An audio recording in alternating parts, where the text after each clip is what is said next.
The parade ground lay silent under 6 inches of fresh powder, the kind of snow that muffled sound and made the world feel suspended in time.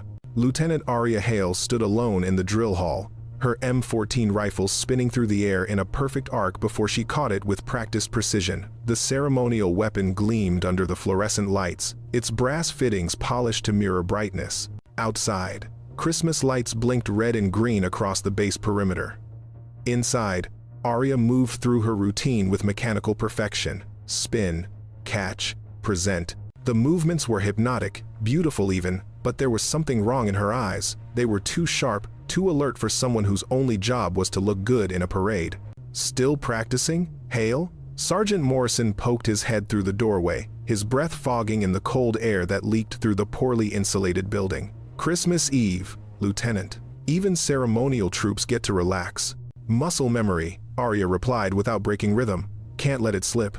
Morrison watched her for another moment, something unreadable crossing his weathered face. In the 3 years Aria had been assigned to the honor guard, she'd never missed a day of practice. She was the best they had, recruited specifically because of her bearing, her discipline, her ability to make the rifle dance like it weighed nothing. What Morrison didn't know was that the M14 in her hands felt light because she'd once carried a rifle twice as heavy through mountains that would have broken him. What he didn't know was that every spin, every catch, was her way of keeping other instincts buried.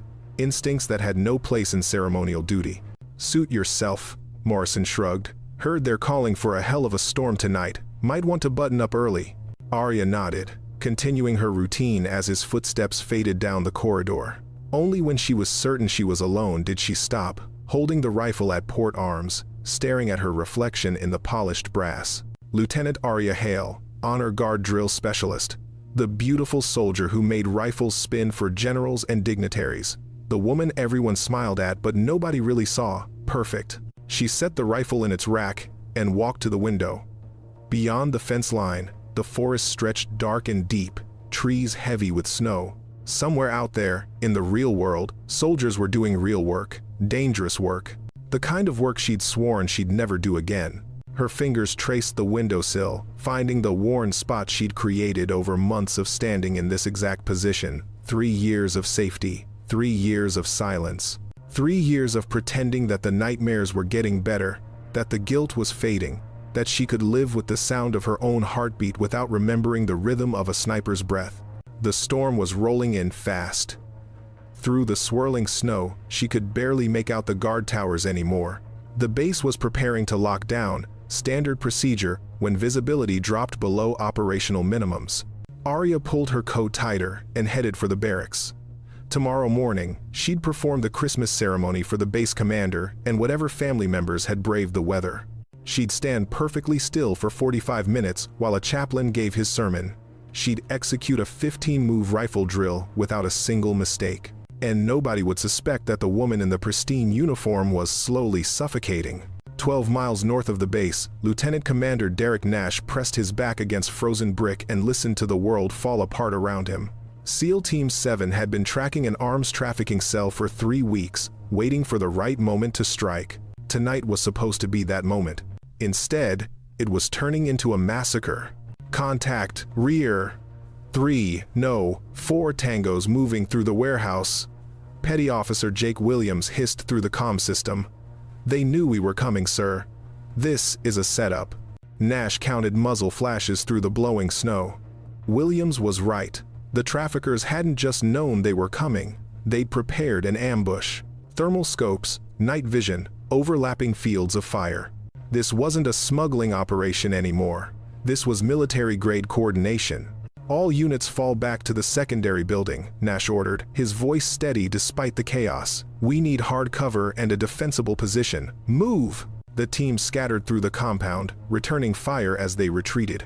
The abandoned industrial complex had looked perfect on satellite imagery, multiple buildings, good sight lines, easy extraction points. Now it felt like a maze designed specifically to trap them.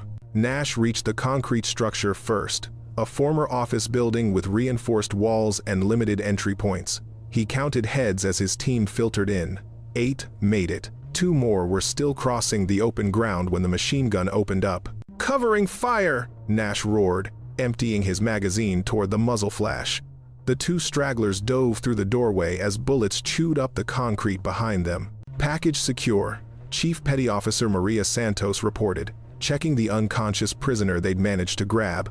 "But we've got a problem, sir. Radio's damaged. Can't reach base." Nash felt his stomach drop. The backup? Also hit.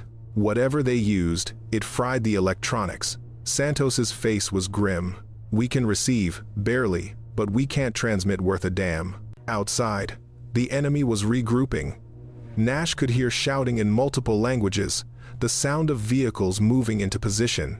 He climbed to the second floor and risked a look through a shattered window.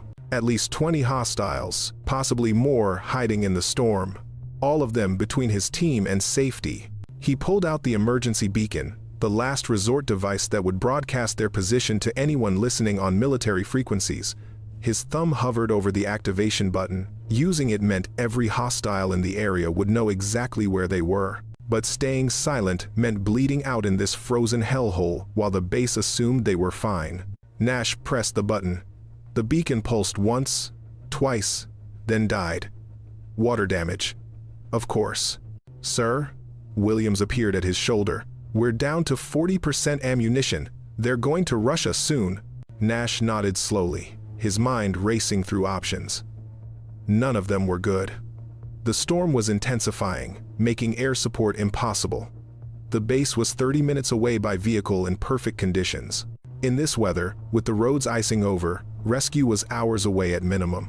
"All right," he said finally. "We fortify this position. Overlapping fields of fire, fallback positions on each floor. We make them pay for every inch." The team moved with practiced efficiency, barricading doors, identifying firing positions, redistributing ammunition. They'd trained for scenarios like this 100 times, but training assumed backup was coming. Training assumed someone knew you needed help. Nash tried the radio one more time, cycling through frequencies, hoping for a miracle. He got static, broken syllables, and then, impossibly, a fragment of clarity. "Anyone receiving? This is more static." "Seal 7. Need immediate overwatch. Coordinates." The signal died completely. Nash stared at the useless device, wondering if anyone had heard even that much, wondering if anyone was listening at all. Outside, the enemy started their assault, and the only thing Nash could do was order his team to make their bullets count. Arya jerked awake at 0237 hours, her heart hammering before her conscious mind registered what had woken her. Years of conditioning made her lie perfectly still, cataloging sounds, measuring distances. The barracks was quiet except for the wind howling outside. But something was wrong. She slipped out of bed and moved to the window. The snow was falling so thick now that the lights across the quad looked like dim smudges. The base had gone into full lockdown an hour ago. All personnel confined to quarters except essential security. Then she heard it again, the sound that had pulled her from sleep. Not thunder, not the storm. Gunfire. Distant, muffled by snow and distance, but unmistakable once you knew what to listen for. Arya's hands were shaking. She pressed them flat against the cold glass, forcing herself to breathe. It was just training exercises. It was nothing. It was... Her eye caught movement near the ceremonial grounds. A figure stumbling through the snow, moving wrong, injured. Arya watched him collapse near the equipment shed where the drill rifles were stored, watched him try to crawl forward, watched him reach for the rifle rack through the open door. Every alarm in her head screamed at once. That wasn't a soldier from the base. That uniform was wrong. That weapon. Arya was moving before she finished the thought. She pulled on boots and her duty jacket over her sleep clothes, not bothering with the rest. The cold hit her like a wall when she stepped outside, but she barely felt it. Her focus had narrowed to a single point, the figure at the shed. She approached from the side, using the angles and shadows that her instructor had taught her a lifetime ago. The man hadn't seen her. He was too focused on reaching the rifles, his hand closing around an M14 stock. Arya hit him before he could lift it. The disarm was pure muscle memory, a technique she'd learned in a different life with a different name. The rifle clattered away. The man tried to swing at her, but she caught his arm, twisted, and drove him face first into the snow. "Don't move," she said quietly. Her voice was different now, flat, cold, the voice of someone who'd given that order before and meant it. The man groaned something in a language she didn't recognize. She kept him pinned with one knee while she retrieved the rifle, her hands moving over it with the practiced efficiency of a professional, not a performer. Checking the chamber, the magazine, the action. Lieutenant Hale? She looked up to see Staff Sergeant Kyle Patterson standing 10 feet away, his service weapon drawn but pointed at the ground. He was base security, assigned to the Christmas watch rotation. His face showed complete confusion. "I heard something," Arya said, her voice carefully neutral now. "Found this one trying to steal equipment." Patterson moved closer, keeping his weapon ready. "Where did you learn to?" He stopped, staring at the way Arya held the rifle. Not like a drill specialist, like a shooter. "Ma'am, who are you?" Arya met his eyes and knew she'd already revealed too much. The way she moved, the way she disarmed the intruder, the way she held the weapon now, fingers instinctively finding combat positions instead of ceremonial ones. "Secure this prisoner," she said instead of answering.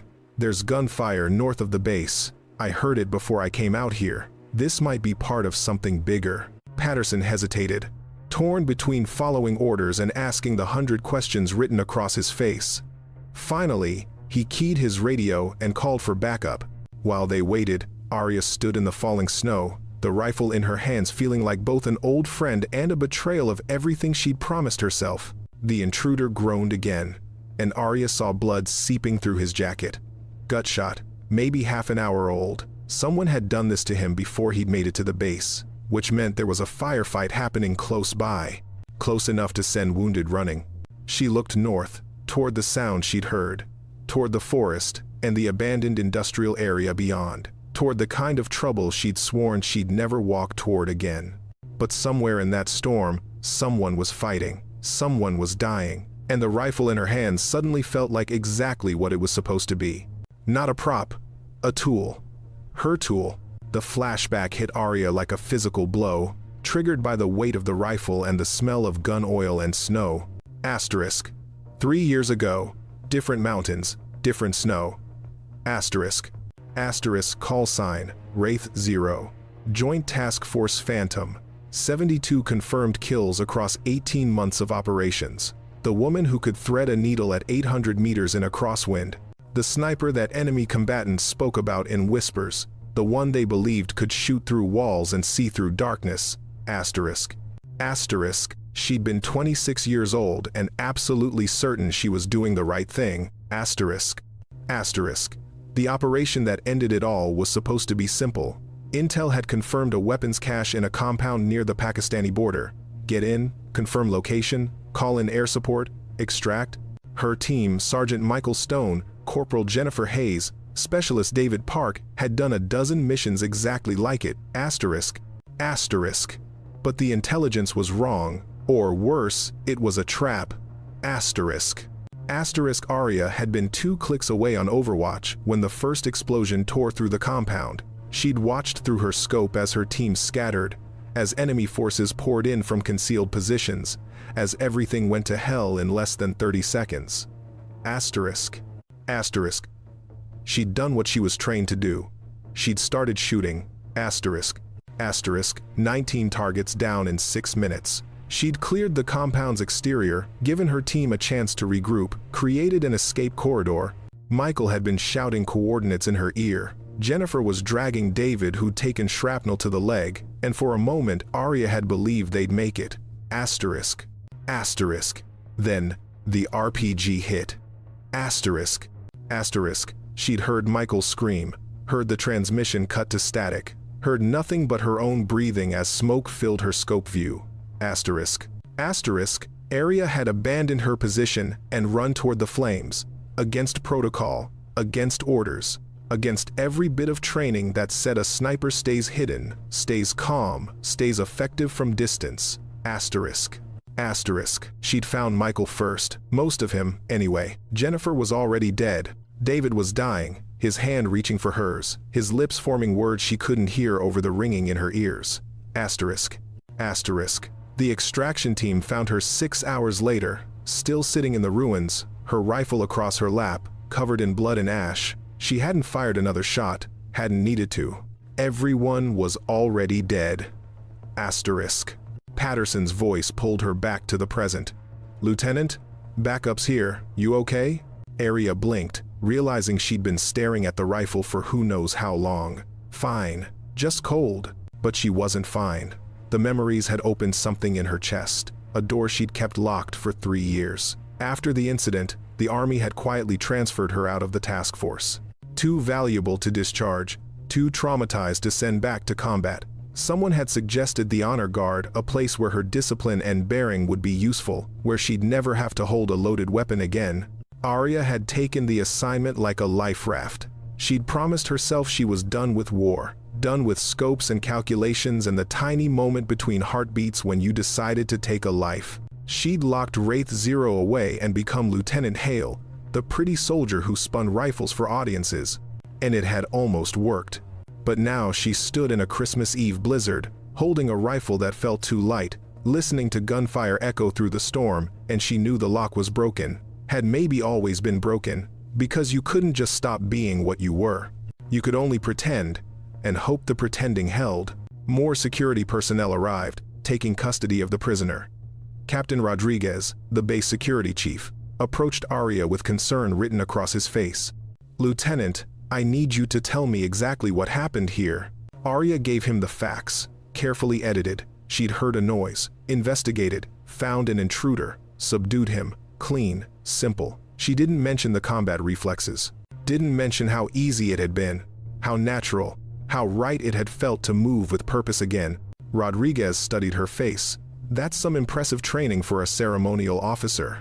"I pay attention in mandatory defense courses, sir." He didn't believe her. She could see it in his eyes. But before he could push further, another security member interrupted with a radio message. "Sir, we're getting fragments of a distress call. Military frequency, but the transmission is breaking up. Something about coordinates north of here." Aria's blood went cold. "SEAL Team 7 is operating in this area." Rodriguez frowned.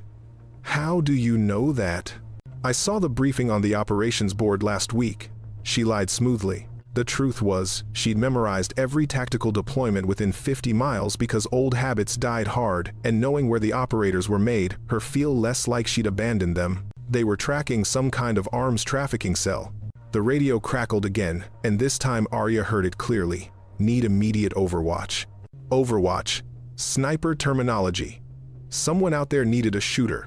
Rodriguez keyed his radio. "Command, this is Security Chief Rodriguez. We need to dispatch a QRF to check on SEAL 7. Last known coordinates were negative." The radio squawked back. "Storm's too severe. All vehicles grounded until visibility improves. Earliest possible response is 4 hours. 4 hours. Aria did the math automatically. 4 hours in a firefight with ammunition running low, hostile forces closing in, nowhere to retreat. 4 hours was a death sentence. She looked down at the rifle in her hands. Then she looked north, toward the sound of gunfire that only she seemed able to hear through the storm. "Sir," she said carefully, "I'd like permission to return to the barracks." Rodriguez nodded, distracted by the radio chatter. "Dismissed, Lieutenant." Aria walked away slowly, maintaining perfect discipline. Only when she was out of sight did she change direction, heading not for the barracks but for the armory building. The one where they kept gear that wasn't ceremonial. The one where Wraith Zero had once stored her equipment, before everything went wrong. She was breaking about a dozen regulations. She'd probably face a court-martial when this was over. But somewhere in that storm, soldiers were dying. And Aria had made a promise once, a long time ago, before everything fell apart. Asterisk. Never leave a operator behind. Asterisk. Some promises, she realized, you couldn't break even when you tried. The armory's security was designed to keep intruders out, not determined insiders in. Aria's credentials got her through the first door. Her knowledge of security rotations got her past the second checkpoint. By the time she reached the equipment lockers, she was moving on pure instinct, the kind of muscle memory that came from years of pre-mission preparation. She found cold weather gear first. Black tactical pants and jacket rated for Arctic operations. Thermal underlayers. Boots with aggressive tread. Everything fit like it had been waiting for her, which in a way it had the Army kept equipment for emergencies, sized and ready for rapid deployment. The weapons locker took longer. Her credentials shouldn't have opened it, but someone had been lazy with access codes, and Arya had 3 years of watching people type in the combination. The lock clicked open, revealing the kind of rifles that ceremonial troops never touched. Her hands moved to the SR-25 without conscious thought. Semi-automatic sniper system, effective range beyond 800 meters, chambered in 7.62 millimeters. She checked the action, the trigger pull, the scope mounts. Everything was maintained to perfection. Some armorer did their job right. Ammunition next. Match-grade rounds, packed in weatherproof containers. She took 4 magazines, each one loaded with 20 rounds of precision death. More than she should need. Less than she wanted. Then the scope. This was the critical piece. The tool that separated a shooter from a sniper.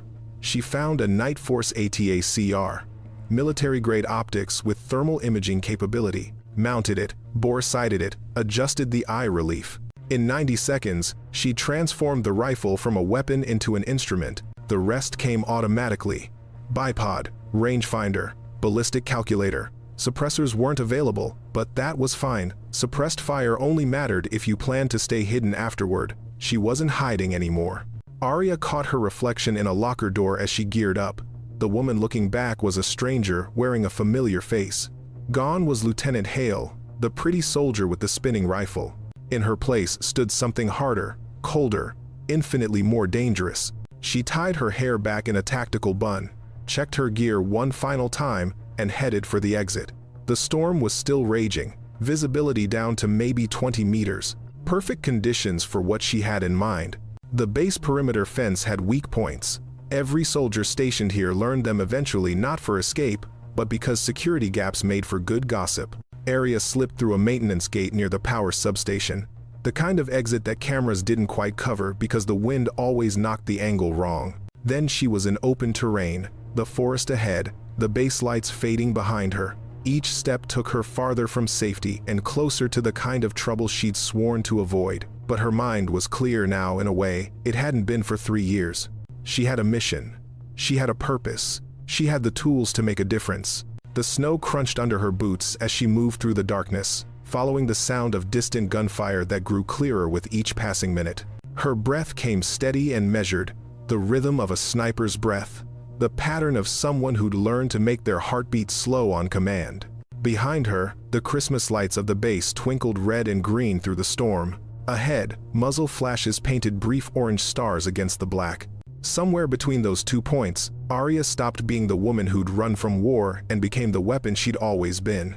She covered the first mile in 18 minutes, moving fast but careful, eyes constantly scanning for threats. The terrain was rough, trees, rocks, uneven ground, hidden under snow. Normal soldiers would have struggled. Arya flowed through it like water, reading the landscape the way musicians read sheet music. The second mile took longer because she was getting close now, close enough that speed would get her killed. She shifted into tactical movement, low and quiet, using cover, minimizing her silhouette. The rifle felt like an extension of her body, perfectly balanced, exactly where it needed to be. At the 2.5-mile mark, she found evidence of the firefight. Shell casings half buried in snow, blood spatter frozen on a tree trunk. Drag marks leading toward a cluster of buildings barely visible through the storm. She followed them, already calculating angles, measuring distances, identifying positions where a sniper could control the battlefield. The gunfire was sporadic now, measured, defenders conserving ammunition. That was both good and bad. It meant they were disciplined, but it also meant they were running low on options. Arya found her position on a small rise overlooking the compound. She cleared snow from a flat spot, set up the bipod, and settled in behind the rifle. Through the thermal scope, the world transformed into shades of heat and cold. Human shapes glowed bright against the frozen background. She counted hostiles. 23 visible, probably more in the buildings. She identified the structure where the heat signatures clustered in a defensive formation that would be the SEALs. Then she marked the enemy positions, creating a mental map of the battlefield. This was the moment that always mattered. The moment between observing and acting. The moment where she decided to pull the trigger and change everything. Arya took a breath, held it, let it out slowly. Wraith Zero had returned to the war. And this time, she wasn't running away. The first shot was the hardest. Not technically, the target was clear, the range was 612 meters. The wind was steady at 8 miles per hour from the northwest. All of that was easy. The hard part was choosing to be this person again. Arya squeezed the trigger. The rifle kicked. Through the scope, a hostile dropped. One shot, center mass. The other enemy fighters didn't even notice at first. The sound of her rifle lost in the storm and their own gunfire. She worked the action, chambered a new round, acquired the next target. Breathe. Hold. Fire. Another hostile down. This one mid-stride toward the SEAL position.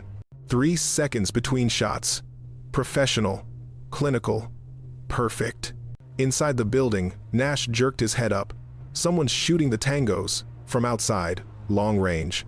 Williams pressed against the wall, risking a glance through the window. "I don't see anyone, sir."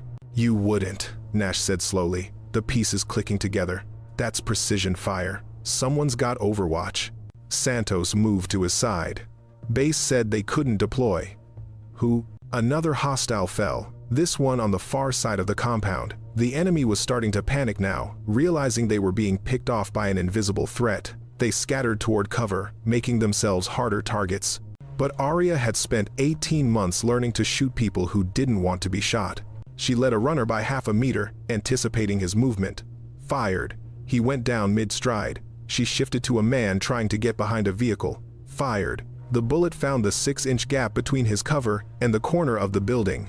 Another target eliminated.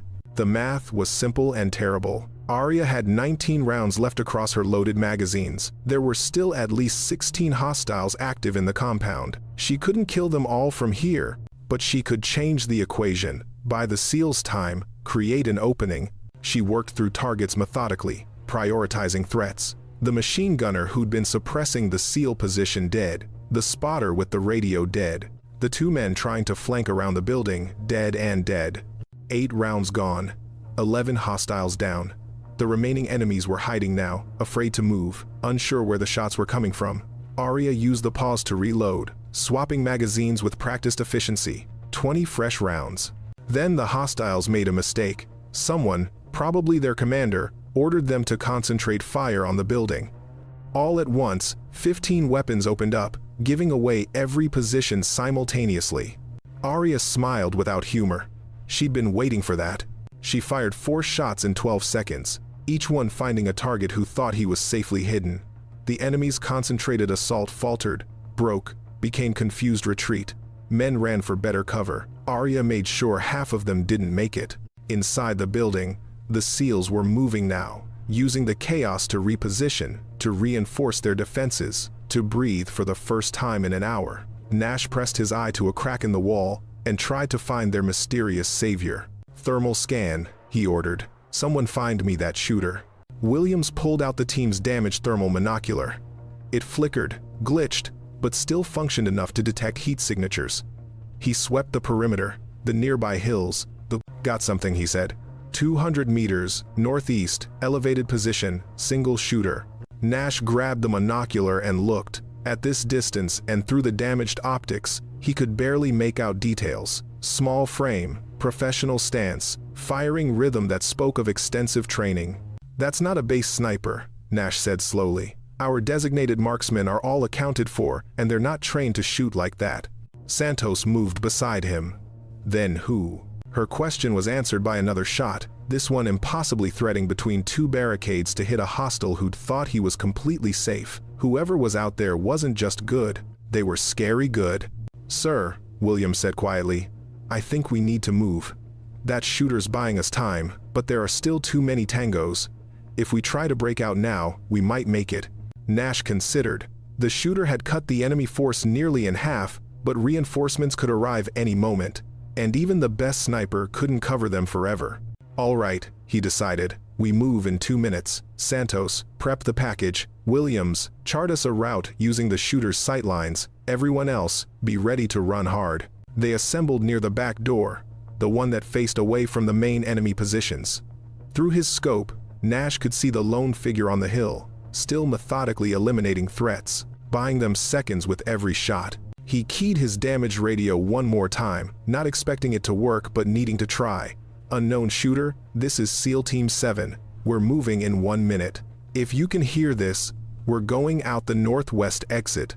The radio gave him nothing but static, but through his scope, he saw the shooter adjust position slightly, angling to cover the northwest approach. Message received. "Move," Nash ordered. The SEALs burst from the building in a tactical column, weapons ready, moving fast toward the tree line. Immediately, enemy fire erupted from 3 positions. And immediately, all 3 shooters dropped as the sniper on the hill put rounds exactly where they needed to go. It was like having Guardian Angel with a precision rifle. Every time a hostile appeared, they fell. Every time the SEALs faced danger, their mysterious benefactor eliminated it. They covered 50 meters in 30 seconds.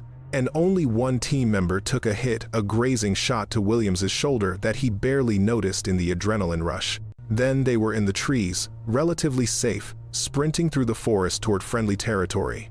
Behind them, the remaining enemy forces were in complete disarray, unsure whether to pursue or find cover. Nash risked one last look back toward the hill.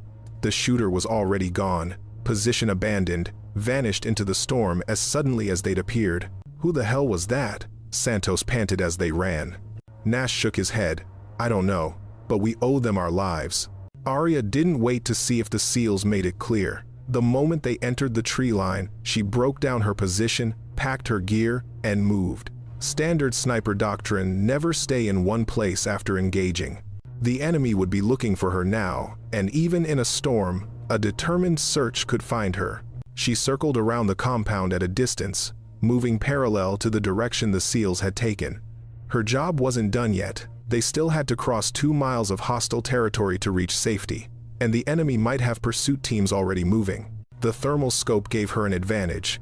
She could see heat signatures through the storm, track movement, identify threats before they became problems. She spotted the first pursuit team 20 minutes after the SEALs had fled 4 hostiles, moving fast, following the obvious trail of footprints in the snow. Arya set up in a hasty position, no time for perfect placement. This would be close range for sniper work, maybe 300 meters. She marked targets, prioritized, the leader first, then the one with the radio, then the remaining 2 before they could find cover.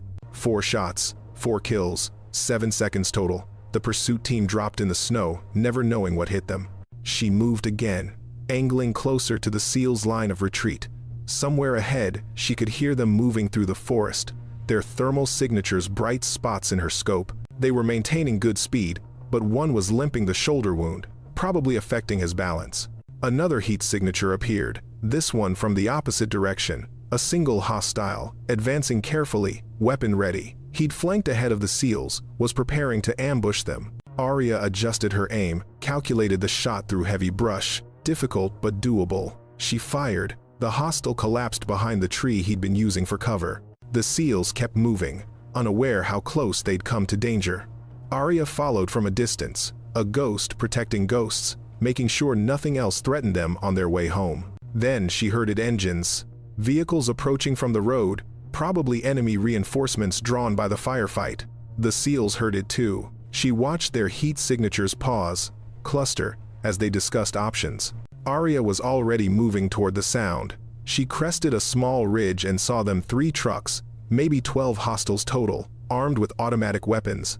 They were setting up a roadblock between the SEALs and the base, preparing to bottle up the Americans and finish them. This was beyond her capabilities. She was one person with a rifle, not an army, but she had surprise, and sometimes that was enough. She aimed for the lead truck's engine block, fired 3 shots in rapid succession. The vehicle's hood erupted in steam and smoke, the engine destroyed, the hostiles scattered, confused, unsure where the attack was coming from. Arya shifted targets to the second truck, put 2 rounds through its windshield. The driver slumped. The truck veered off the road and crashed into a tree. The third truck's driver panicked and floored the accelerator, fleeing back the way he'd come with half the hostiles running alongside it. The ones who stayed tried to return fire, but they were shooting blind, wasting ammunition on empty forest. Arya marked 3 of them and eliminated them with cold precision. The rest finally figured out they were being hunted and ran. She'd bought the SEALs their route home. Time to use it.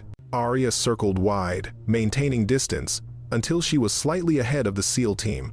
Then she waited, letting them catch up. When they were within visual range, she stepped out from behind a tree, rifle pointed safely down, and let them see her. The SEALs reacted instantly, weapons coming up, but Nash raised a fist for them to hold fire. He approached slowly, weapon ready but not quite aimed, and stopped 10 meters away. "You're the shooter," he said. It wasn't a question. Yes. Arya kept her stance, non-threatening but ready. These were operators, professionals who'd been in combat for hours. Their nerves would be tight. Nash studied her, the tactical gear, the precision rifle, the casual competence with which she held herself. "You're not from base sniper division." "No." "Then who?" He stopped, really looking at her face for the first time. Young, maybe late 20s, female, not matching any sniper profile he knew. "Jesus, who are you?"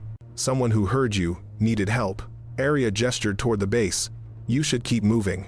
I cleared the immediate route, but reinforcements could arrive any time." Santos moved up beside Nash. "You took out at least 20 hostiles, alone, in a blizzard, at night." She said it like she was trying to convince herself it was possible. 23, Arya corrected quietly. "You should move." "Not until you tell us who you are," Nash insisted. "We need to report this. You saved our entire team." Arya felt the weight of their stares, the questions they weren't asking. She could walk away right now, vanish into the storm, let them wonder. But these people deserved better than mysteries. They'd nearly died tonight.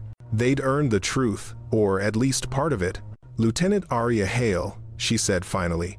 "Base honor guard." The silence that followed was profound. Williams actually laughed, then caught himself. "No way. Honor guard doesn't train like that. Honor guard can't shoot like that. I wasn't always honor guard." Arya's voice was flat, offering nothing more. Nash understood. He'd been in the service long enough to recognize the shape of a buried past. "You were operational. Once. A long time ago. Not that long ago, judging by your skill." Nash lowered his weapon completely. "Well, Lieutenant Hale, we're not going to forget this. You saved 8 lives tonight." "Then forget my name," Arya said. "Officially, I was never here. You made it back on your own." Santos shook her head. "That's not how." "That's exactly how it has to be." Arya's voice carried an edge now. "Trust me. It's better for everyone if this stays quiet." Nash studied her for a long moment, then nodded slowly. "If that's what you want. But, unofficially, we owe you. All of us." Arya didn't respond. She simply stepped back into the shadows, the rifle cradled professionally, and within seconds she was gone. The SEALs stood in the falling snow, staring at the empty space where a ghost had been. "Did that just happen?" Williams asked quietly. "Move out," Nash ordered. "We'll figure out what happened when we're safe." They continued toward the base, each of them trying to understand what they'd witnessed. Behind them, Arya circled back to base through a different route, cleaning her tracks, ensuring no one could follow her path. By the time the SEALs reached the main gate, she was already slipping back through the perimeter fence, the rifle broken down and concealed under her jacket. The armory was empty when she returned the equipment. She wiped down every surface she'd touched, reset the access codes, made sure no evidence remained. By the time she reached her barracks, it was 0523 hours, Christmas morning. Arya stripped off her gear, showered away the gun oil and cordite smell, and crawled into bed. Her hands were shaking now, adrenaline finally fading. She'd broken her promise. She'd picked up a rifle and gone to war again. But 8 men were alive because she had. She stared at the ceiling, waiting for the guilt to come, waiting for the nightmares to resurface. Instead, she felt something she hadn't felt in 3 years. Purpose. The base commander's office at 0900 hours was not where Nash wanted to be on Christmas morning. He'd have preferred to be sleeping off the adrenaline crash in his bunk, or drinking coffee in the mess hall, or literally anywhere else. But Colonel Anderson had summoned SEAL Team 7 for an immediate debriefing, and when the colonel summoned, you came. "Let me understand this correctly," Anderson said, his voice carefully controlled. "Your team was pinned down by a superior force, outnumbered 3 to 1, low on ammunition, with no communication to call for backup." "Yes, sir," Nash confirmed. "And yet all 8 of you walked back through that gate with minor injuries, and your primary objective, the prisoner, secured." "Yes, sir." Anderson leaned back in his chair. "Commander Nash, I've been in the military for 28 years. I know when I'm being fed a line. Now tell me what really happened." Nash glanced at his team. They'd agreed on the ride back, stick to the facts, leave out the mysterious sniper. But looking at the colonel's face, Nash realized they weren't going to get away with that. "Sir, we had support from an unknown element. Long-range precision fire that eliminated approximately 24 hostiles and covered our extraction." Unknown element. Anderson's voice was flat. "Commander, this is a secure military installation in the middle of a blizzard lockdown. There are no unknown elements within 50 miles. Nevertheless, sir." The office door opened without a knock. Captain Rodriguez entered, his face grim.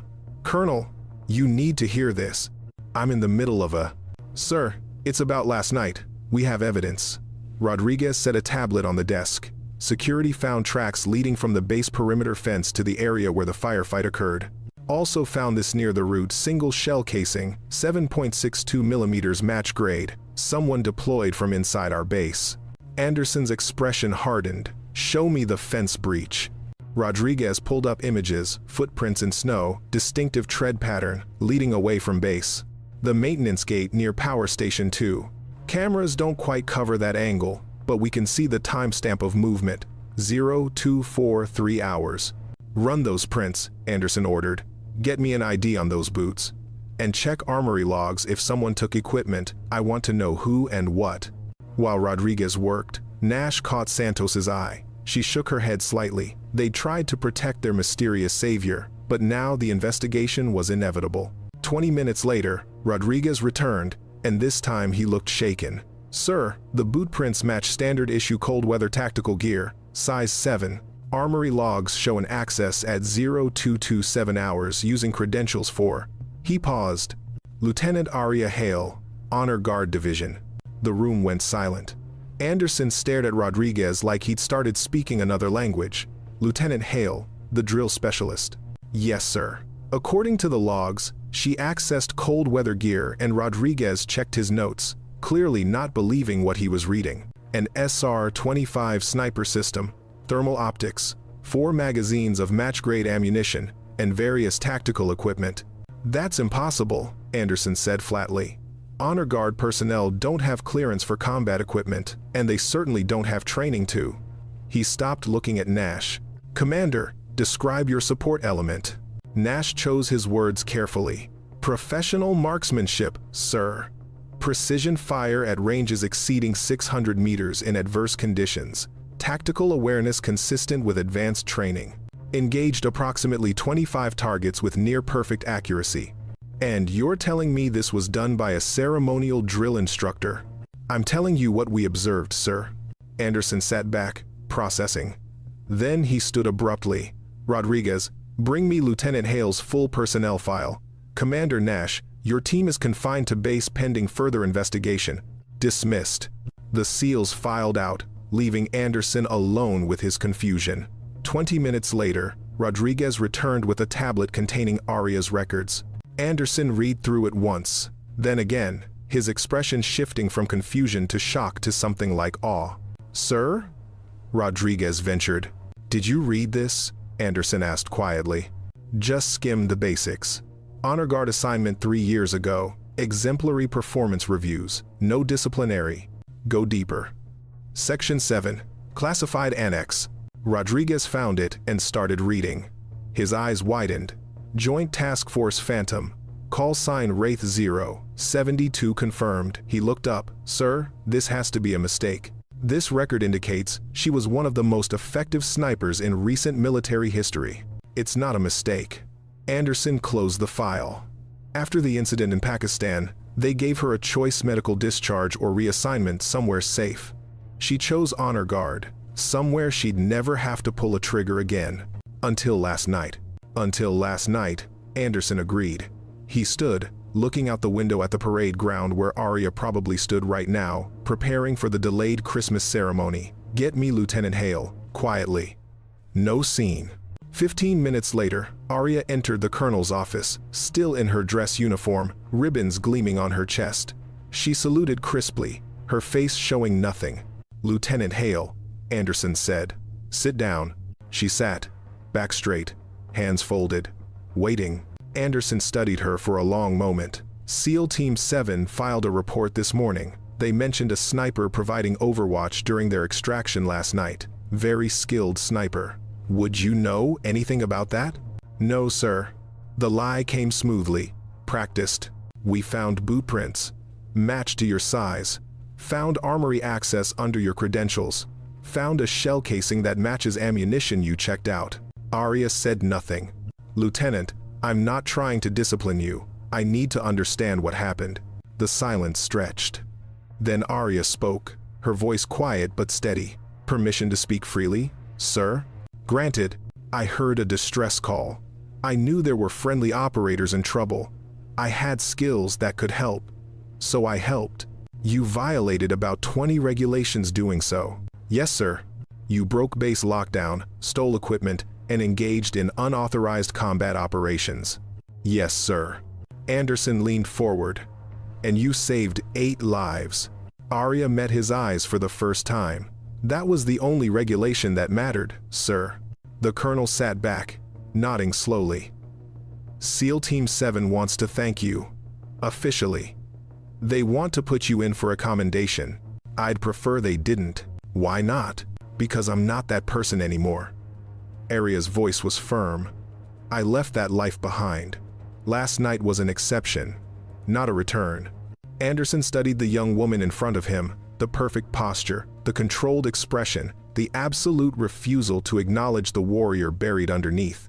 He recognized it because he'd seen it before in other soldiers who'd seen too much, done too much, and needed to become someone else to survive. What do you want, Lieutenant? To go back to the honor guard. To fulfill my duty there. To not have this become official record. You want me to bury this? I want you to let me keep being someone who doesn't kill people for a living. Anderson considered, then made his decision. All right, here's what happens. Officially, SEAL Team 7 made it back on their own. The investigation shows equipment was misplaced during the storm confusion, nothing more. You remain with honor guard, no questions asked. Arya exhaled slightly. Thank you, sir. But, Anderson continued, unofficially, I know what you can do, and if this base ever faces another situation like last night, I'm calling on you, not as punishment, as a resource. Understood? Understood, sir. Dismissed, Lieutenant. And hail? The Christmas ceremony is in 1 hour. Don't be late. Arya saluted and left. As the door closed, Rodriguez looked at Anderson with confusion. Sir, you're just letting this go? Captain, that woman saved 8 of our finest operators using skills we thought we'd lost when we transferred her to ceremony duty. She did it without orders, without backup, in the worst conditions imaginable. And now she's asking permission to go back to being normal. Anderson shook his head. The least I can do is let her try. The delayed Christmas ceremony took place at 1,100 hours under clearing skies. The storm had passed, leaving the base covered in pristine white snow that sparkled in the winter sun. The parade ground had been hastily cleared, wooden bleachers set up for families and personnel. Arya stood at attention in her dress uniform, M14 at her side, part of a 5-person honor guard formation. To anyone watching, she was just another ceremonial soldier, polished and precise. Nobody would guess that 10 hours ago, she'd been lying in snow with a sniper rifle, taking lives to save lives. The base commander gave his speech about sacrifice and service. The chaplain led a prayer. A children's choir sang carols with enthusiastic imprecision. All very normal, all very safe. Then Arya saw them. SEAL Team 7, seated in the 3rd row, all 8 of them in dress uniforms. They were supposed to be in medical evaluation. They were supposed to be debriefing, but they were here instead, watching her. Nash caught her eye and nodded once. A small gesture, but it carried weight. Respect, gratitude, understanding. The ceremony continued. Arya executed her rifle movements with perfect precision, muscle memory taking over while her mind processed what that nod meant. They knew. They'd known the moment she'd stepped out of the darkness last night. And they'd chosen to protect her secret anyway. After the ceremony, as the crowd dispersed and families reunited, Arya found herself approached by Santos. The chief petty officer moved casually, as if randomly crossing paths, and spoke quietly without looking directly at her. "We're not supposed to acknowledge what happened," Santos said, "but I wanted you to know my daughter turns 7 next month. I get to see that birthday because of you." She walked away before Arya could respond. Then Williams appeared, browsing the memorial wall nearby. "My mom's flying in for New Year's," he mentioned to no one in particular. "Haven't seen her in 2 years. Guess I get another chance now." He moved on. One by one, each member of SEAL Team 7 found a way to pass near Arya, to say something that sounded casual but wasn't, about plans they had, people they'd see, futures that existed because she'd made a choice in a snowstorm. Finally, Nash approached directly. He stopped at the regulation 3 feet of personal space, hands behind his back, voice pitched for her ears only. "We've been ordered not to mention you in official reports," he said. "We've been told to forget last night happened. But I want you to know something, Lieutenant. We're not going to forget. We can't. What you did out there." He paused, choosing words carefully. "That was the most impressive piece of combat shooting I've seen in 15 years of operations. You're not just good, you're legendary." "I'm honor guard," Arya said automatically. "You're both." Nash met her eyes. "And maybe that's okay. Maybe you get to be the person who does ceremony duty and remembers how to be normal. But if you ever need anything backup, support, someone who understands SEAL Team 7 is in your debt. Permanently." He saluted formally, the gesture of respect between warriors. Arya returned it, feeling something shift in her chest. She'd thought coming back would reignite the nightmares, the guilt, the crushing weight of what she'd done in her previous life. Instead, she felt lighter. Not healed. Healing would take years still, but lighter. Because last night, she'd used those terrible skills to protect instead of punish, to save instead of destroy. And maybe, just maybe, that changed the equation. The ceremony ended. Families headed to dinner at the mess hall. The honor guard broke formation and returned to the equipment room to clean and store rifles. Arya went through the motions automatically, her mind elsewhere. Hail. She turned to find Sergeant Morrison in the doorway, his expression unreadable. "Good job today," he said, "but I noticed you look tired. Everything okay?" "Long night," Arya answered. "Storm kept me up." Morrison nodded slowly. "Storm kept a lot of people up. Heard some wild stories this morning, about a ghost in the snow saving a SEAL team from certain death." He paused. "Course, those are just stories, right?" Arya met his eyes and saw understanding there.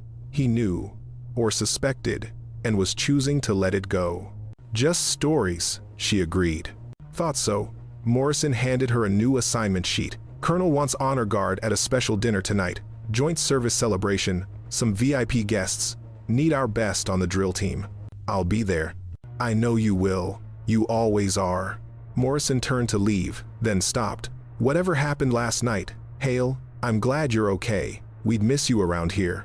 After he left, Arya stood alone in the equipment room, surrounded by ceremonial rifles and pressed uniforms, and the comfortable routine of a life she'd built to escape her past. But the past wasn't gone. It would never be gone. The difference was that now she understood she didn't have to run from it anymore. She could be both people, the drill specialist who made rifles, dance, and the sniper who protected in the dark. She could serve in ceremony and carry the memories of combat. She could be normal most of the time, and exceptional when needed. She picked up her M14, the ceremonial rifle that had started everything, and executed a perfect spin. The weapon arced through the air, brass fittings catching the light, and landed precisely in her grip. Perfect form, zero mistakes. Just like always. 3 days later, New Year's Eve arrived with the quiet stillness that follows major storms. The base had returned to routine personnel rotations, training schedules, the comfortable rhythm of military life in peacetime. The Christmas incident had officially never happened, buried under paperwork that classified it as a successful SEAL extraction with no unusual circumstances. But everyone who'd been there knew differently. Arya stood at her usual post in the drill hall, preparing for the New Year's ceremony.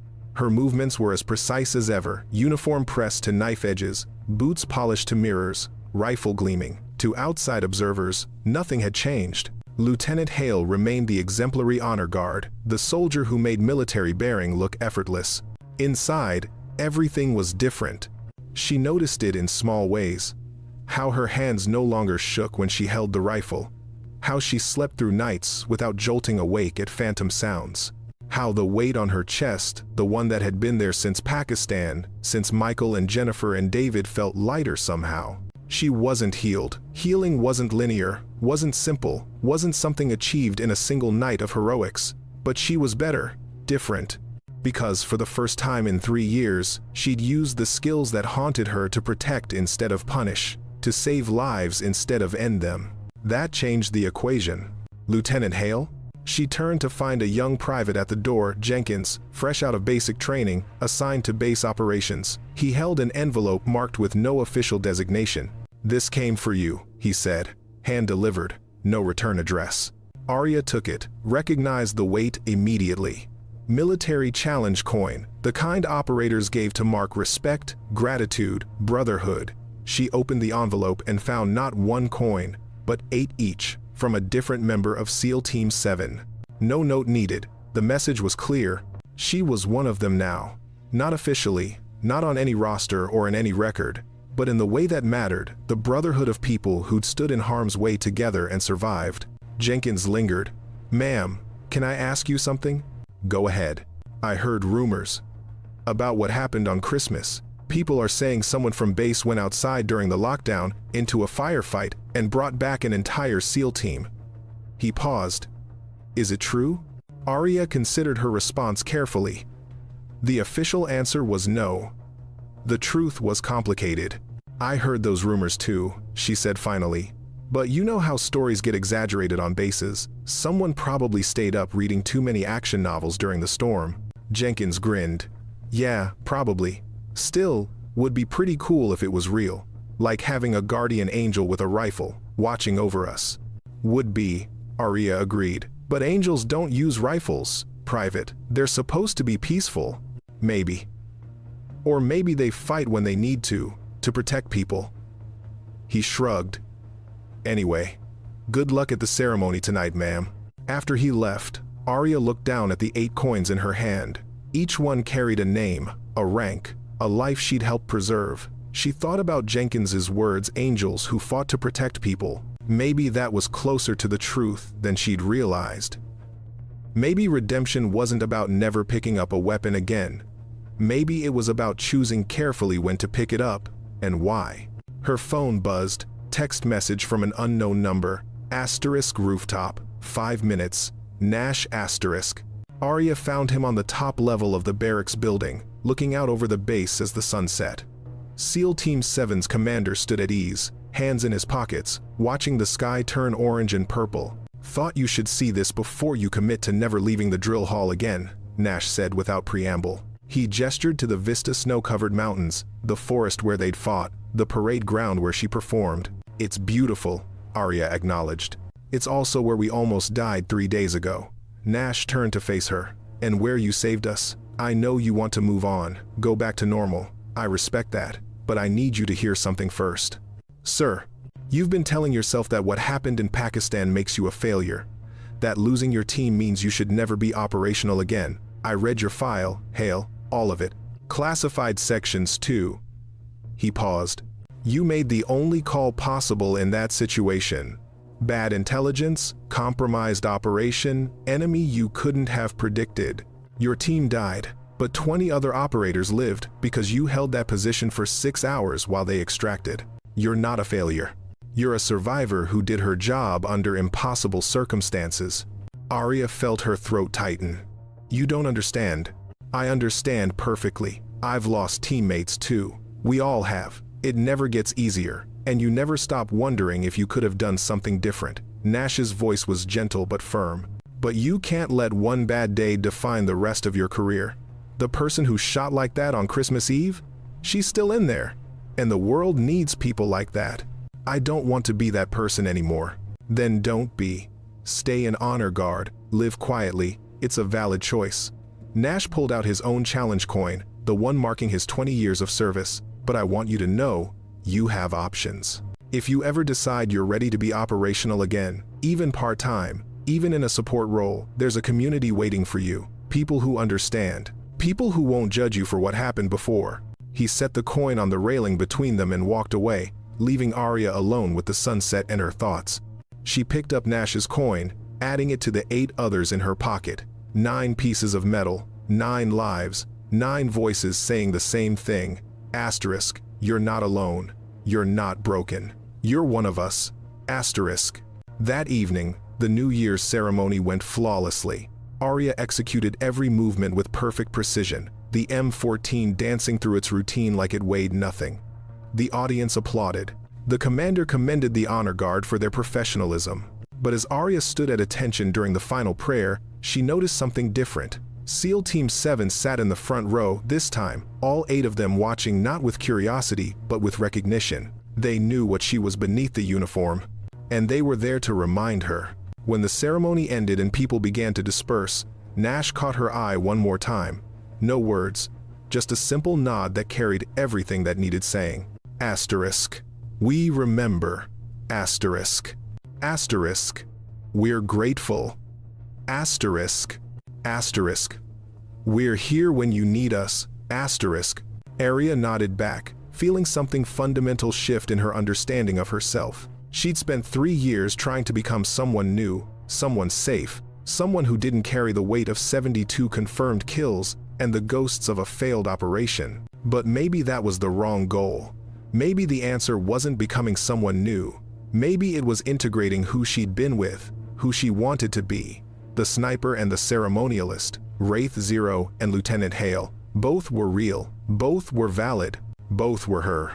Later that night, alone in her quarters, Arya pulled out the challenge coins and arranged them in a line. 9 pieces of evidence that she wasn't the failure she believed herself to be. 9 reminders that skills used to protect and preserve were different from skills used in anger or revenge. She picked up the first coin, the one from Nash, marked with SEAL Team 7's insignia, turned it over and found an inscription on the back. Asterisk. Some warriors fight in daylight, some protect from shadows. All are essential. Asterisk.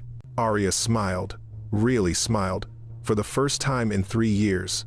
Not because the pain was gone or the guilt erased, but because she finally understood that she could carry both the trauma of her past and the possibility of her future. She could honor Michael and Jennifer and David by living fully, not by hiding from who she was.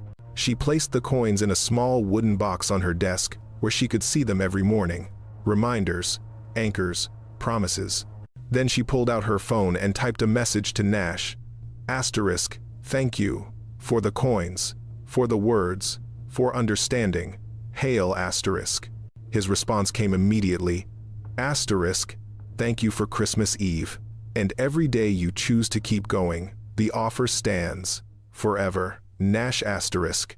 Arya set the phone down and looked out her window at the parade ground, still decorated with fading Christmas lights. Somewhere in the darkness beyond, the forest stretched toward the mountains. Somewhere out there, people needed protection. Somewhere out there, warriors stood guard. And if the time came again, if another call for help echoed through a storm, Arya knew what she would do. Not because she had to, not because regulations demanded it, but because protecting people was what she did.